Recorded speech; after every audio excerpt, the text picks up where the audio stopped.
नमस्कार प्यारे साथियों, मैं हिमांशु मित्तल आप सभी का तिलक एजुकेशन के इस ऑनलाइन प्लेटफॉर्म पर हार्दिक स्वागत करता हूं। दोस्तों, आज मैं आप लोगों के लिए लेकर आया हूं कुछ प्रीवियस ईयर के क्वेश्चन जो कि आरएसएसबी बोर्ड के द्वारा लास्ट जो कुछ एग्जाम हुए हैं जिनमें पूछे गए थे। ये वो क्वेश्चन है जो किसी ना किसी एग्जाम में आरएसएसबी बोर्ड के द्वारा पूछे जा चुके हैं। आज हम उन क्वेश्चनों को सोल्व करेंगे, इसलिए सबसे पहले जो भी साथी एक बार चैनल पर नए हैं, चैनल को सब्सक्राइब कर ले ताकि आप लोगों को ऐसे साइंस से संबंधित इंपोर्टेंट वीडियोस जो आप लोगों को देखने को मिलते रहे और काफी कुछ सीखने को मिलता रहे। देखिए, हमने जो भी पढ़ा है उसका आज हम कुछ एनालिसिस करेंगे कि हमने जो भी पढ़ा है वो क्या एग्जामों में पूछा हुआ है या नहीं है। आज इसी चीज का एनालिसिस करने के लिए कुछ क्वेश्चन आप लोगों के सामने है। आप मेरे सामने देख सकते हैं कि ये कुछ क्वेश्चन है जो आप लोगों के लिए आज मैं लेकर आया हूं और उन क्वेश्चनों को हम वन बाई वन सोल्व करने की कोशिश करेंगे। दोस्तों, प्रीवियस ईयर के क्वेश्चनों की श्रृंखला में आज मैं आप लोगों के लिए 5 क्वेश्चन लेकर आया हूं। नेक्स्ट जो क्लास होगी उसमें मैं आप लोगों के लिए 5 क्वेश्चन फिर लेकर आऊंगा। ये कुछ क्वेश्चन है जिनके माध्यम से हम एक एक थ्योरी को, एक एक पॉइंट को डिस्कस करते हुए चलेंगे ताकि आप लोगों को हर एक बात बहुत अच्छे से समझ में आती हुई जाए। तो पहला क्वेश्चन की ओर हम आगे बढ़ते हैं। दोस्तों देखिए, निम्न में से कौन सा मानव शरीर में न्यूरॉन का हिस्सा नहीं है।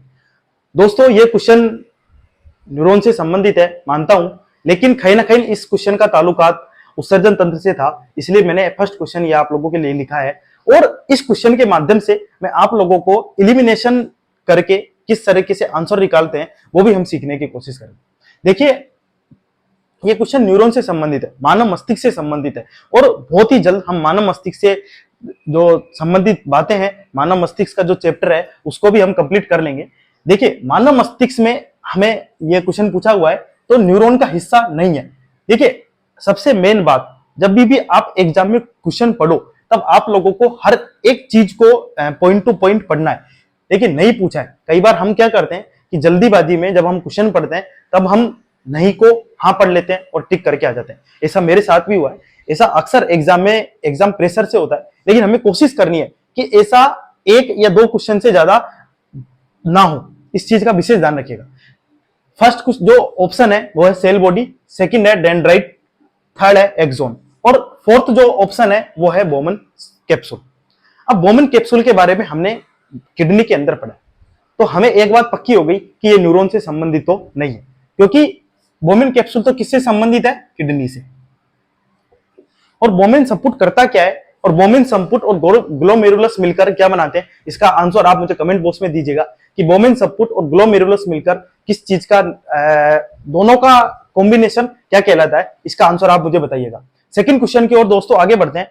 नेफ्रॉन के किस भाग में सबसे अधिक अवशोषण होता है? नेफ्रॉन के किस भाग में सबसे अधिक अवशोषण होता है? देखिए, सबसे अधिक अवशोषण होता है जब हम नेफ्रॉन के बारे में पढ़ रहे थे तब मैं आप लोगों को, जब मूत्र निर्माण की जो क्रिया विधि पढ़ी थी हमने, यूरिन फॉर्मेशन की, तब मैंने आप लोगों को बताया था कि पीसीटी भाग जिसके अंदर हमने 3 चीजें पढ़ी थी, ठीक है, 3 विधियां पढ़ी थी, जिसके अंदर हमने ग्लोमेरुलस, सेकंड है रीऑब्जॉर्प्शन, थर्ड है ट्यूबुलर सिक्रेशन। तो जब मैंने रीऑब्जॉर्प्शन पढ़ाया था तब मैंने आप लोगों को बताया था कि सबसे अधिक जो भाग है, ठीक है, इसमें अवशोषण होता है वो है पीसीटी भाग, जिसे हम बोलते हैं प्रोक्सिमल कॉन्वोल्यूकेटेड ट्यूबुल, समीपस्थ दूरस्थ समीपस्थ कुंडलित नलिका। क्या बोलते हैं? समीपस्थ कुंडलित नलिका, जिसके अंदर सबसे अधिक मात्रा में क्या होता है? अवशोषण होता है। जितने भी ग्लूकोज है, अमीनो एसिड है, ठीक है, इनका सबका अवशोषण किस भाग में होता है? पीसीटी भाग में होता है। डीसीटी भाग में ओनली जल का अवशोषण होता है।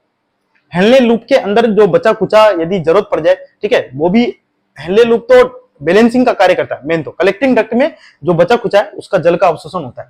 बोमेन कैप्सूल है, इसका कोई अवशोषण से कोई लेना देना नहीं है, ठीक है, ये हमें पता है। तो सबसे अधिक जो अवशोषण होगा वो किस भाग में होगा? पीसीटी भाग में होगा। तो इस चीज को ध्यान रखिएगा। अभी आपसे यह भी पूछा जा सकता है कि सबसे अधिक जल का अवशोषण किस भाग में होता है, तो कौन सा भाग आ जाएगा? डीसीटी, ठीक है। थर्ड क्वेश्चन की ओर आगे बढ़ते हैं दोस्तों। शरीर में अम्ल और क्षार का संतुलन होता है। दोस्तों, मैंने जब भी आपको कोई भी चैप्टर पढ़ाया हो और प्री के हिसाब से पढ़ाया हो या मेंस के हिसाब से, मैंने एक कोशिश की है कि एक एक चीज मैं आप लोगों के लिए कंप्लीट करवा दूं।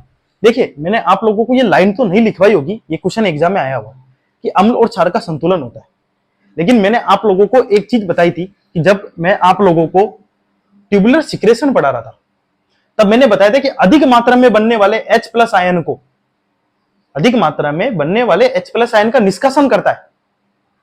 ठीक है, तो कौन करता है? किडनी करती है। तो अधिक मात्रा में बनने वाले, अब H+ आयन आरएनए थ्योरी से यदि आप रिलेट करेंगे, जब आप अम्ल और क्षार का चैप्टर पढ़ेंगे जिसमें आरएनए थ्योरी बताती है कि जल में जो सबसे अधिक मात्रा में H+ आयन देते हैं वो होते हैं अम्ल, जो सबसे अधिक मात्रा में OH- आयन देते हैं वो होते हैं क्षार। तो H+ आयन सबसे H+ आयन को, ठीक है, आयंस को H+ और OH को कौन कंट्रोल कर रहा है? किडनी कंट्रोल कर रही है। ठीक है, ये लाइन डायरेक्ट नहीं लिखवाई है, लेकिन कहीं ना कहीं मैंने चीजों को, एक एक चीज को इनडायरेक्टली वे में आप लोगों को इस चीज को समझाने की कोशिश की है कि आपका एक भी क्वेश्चन एग्जाम में गलत ना हो। तो शरीर में अम्ल और क्षार का संतुलन होता है, किसके माध्यम से होता है? किडनी के माध्यम से होता है। पाचक ग्रंथि कोई अम्ल क्षार का संतुलन नहीं करती, यकृत के माध्यम से अधिक मात्रा में तो डिटॉक्सिफिकेशन का कार्य करता है। ठीक है, यकृत इसका कार्य करता है, विषाक्तीकरण का कार्य करता है। और जितने भी हमारा जितने भी विटामिन है, जैसे ए डी ई के, ये विटामिन है, उनका कार्य करता है, स्टोर करने का कार्य करता है। ठीक है, बिलीरुबिन बिलीवर्डिन को क्या करता है? उनका फॉर्मेशन करता है, उनका निर्माण करता है। क्वेश्चन 4 की ओर हम आगे बढ़ते हैं दोस्तों। उत्सर्जी पदार्थ के आधार पर मानव प्रजाति है। दोस्तों ये क्वेश्चन आपसे एग्जाम में पूछा हुआ, ये सारे क्वेश्चन एग्जाम में पूछे जा चुके हैं। जब मैंने आप लोगों को फर्स्ट क्लास पढ़ाई थी, जिसके अंदर हमने उत्सर्जन क्या होता है, साथ ही हमने ये जाना था कि कौन कौन से जीव अमोनिया उत्सर्जित करते हैं, कौन से जीव हैं वो यूरिक अम्ल उत्सर्जित करते हैं, और कौन से जीव हैं जो यूरिया उत्सर्जित करते हैं। मैंने आप लोगों को ये बात क्लास में बताई थी कि मानव शरीर के अंदर अमोनिया का निर्माण तो होता है, लेकिन अमोनिया को कन्वर्ट कर दिया जाता है किसके अंदर? यूरिया के अंदर। किसके माध्यम से? यकृत के माध्यम से अमोनिया को यूरिया के अंदर क्या कर दिया जाता है? कन्वर्ट कर दिया जाता है। अब देखिए, तो हमारे शरीर के अंदर अमोनिया का उत्सर्जन क्या होगा? अमोनिया का उत्सर्जन तो होगा ही नहीं। देखिए, तो जो जीव अमोनिया उत्सर्जित करते हैं, अमीनोत्सर्जी, जो जीव यूरिया उत्सर्जित करते हैं, यूरियोत्सर्जी, और जो जीव यूरिक अम्ल उत्सर्जित करते हैं, यूरिकोत्सर्जी। ये मैंने आप लोगों को उस क्लास के अंदर बहुत अच्छे से इन चीजों को समझाया हुआ है। देखिए, यूरिक अम्ल एवं यूरिया उत्सर्जी दोनों, हमारे अंदर यूरिया तो होगा लेकिन यूरिक अम्ल उत्सर्जित हम नहीं करते, क्योंकि यूरिक अम्ल को का उत्सर्जन कौन करता है? पक्षी और सरीसृप करते हैं। तो फर्स्ट ऑप्शन क्या हो गया? गलत हो गया। यूरिया यूरिक अम्ल उत्सर्जी, यूरिक हम नहीं करते हैं, गलत हो गया। यूरिया उत्सर्जी, तो क्या हो जाएगा? यूरिया उत्सर्जी। हमारे शरीर के द्वारा सिर्फ ओनली किसका उत्सर्जन किया जाता है? यूरिया का उत्सर्जन किया जाता है। अमोनिया का उत्सर्जन तो बिल्कुल भी नहीं होता। ठीक है, अब क्वेश्चन 5 की ओर हम आगे बढ़ते हैं। निम्न में से मनुष्य का उत्सर्जी अंग है। लास्ट क्लास में और लास्ट पॉइंट यही मैंने आप लोगों को पढ़ाया था कि हमारे शरीर के अंदर अन्य उत्सर्जी अंग कौन कौन से हैं, जिसमें मैंने आप लोगों को बहुत अच्छे से बताया था कि यदि सबसे बड़ा यदि उत्सर्जी अंग आपसे पूछ लिया जाए तो वो क्या होगी? त्वचा होगी। ठीक है, फेफड़े, क्या फेफड़े हमारे उत्सर्जी अंग हैं? बिल्कुल है, क्योंकि फेफड़ों के माध्यम से क्या होता है? CO2 का उत्सर्जन होता है। यकृत, यकृत बिल्कुल हमारा उत्सर्जी अंग है, क्योंकि डिटॉक्सिफिकेशन का कार्य भी कौन करता है? यकृत करता है। विषाक्तीकरण का, ड्रग्स जितने भी आप दवाइयां लेते हैं, ठीक है, तो उनकी उन दवाइयों में जितने भी केमिकल्स हैं या फिर हम और भी चीजों के जितने भी केमिकल्स खाते हैं, उन सबका उत्सर्जन किसके माध्यम से होता है? यकृत के माध्यम से होता है। और त्वचा, मैंने आपको बताया था, स्वीट ग्लैंड होती है, एक सेबेसियस ग्लैंड होती है, दोनों के माध्यम से ही क्या होता है? उत्सर्जन का कार्य होता है। पसीना आता है, किसके माध्यम से आता है? त्वचा के माध्यम से आता है। तो उपरोक्त सभी क्या हो जाएगा इसका आंसर? यकृत भी, फेफड़े भी बिल्कुल इसका उत्सर्जी अंग है, त्वचा भी उत्सर्जी अंग है। तो लास्ट ऑप्शन क्या हो जाएगा हमारा? उपरोक्त सभी। तो दोस्तों ये कुछ क्वेश्चन थे जो आप लोगों के लिए मुझे लगता है कि काफी एग्जाम में हेल्पफुल होंगे, और ऐसे न जाने और भी बहुत सारे क्वेश्चन हैं जो RSSB बोर्ड के द्वारा पूछे गए, लेकिन 1 बाय 1 और कुछ कुछ क्वेश्चनों को लेते हुए हम चीजों को डिस्कस करते हुए चलेंगे, ताकि आप लोगों को एक एक बात समझ में आ जाए। एक एक चैप्टर बिल्कुल आप लोगों का अच्छे से क्लियर हो।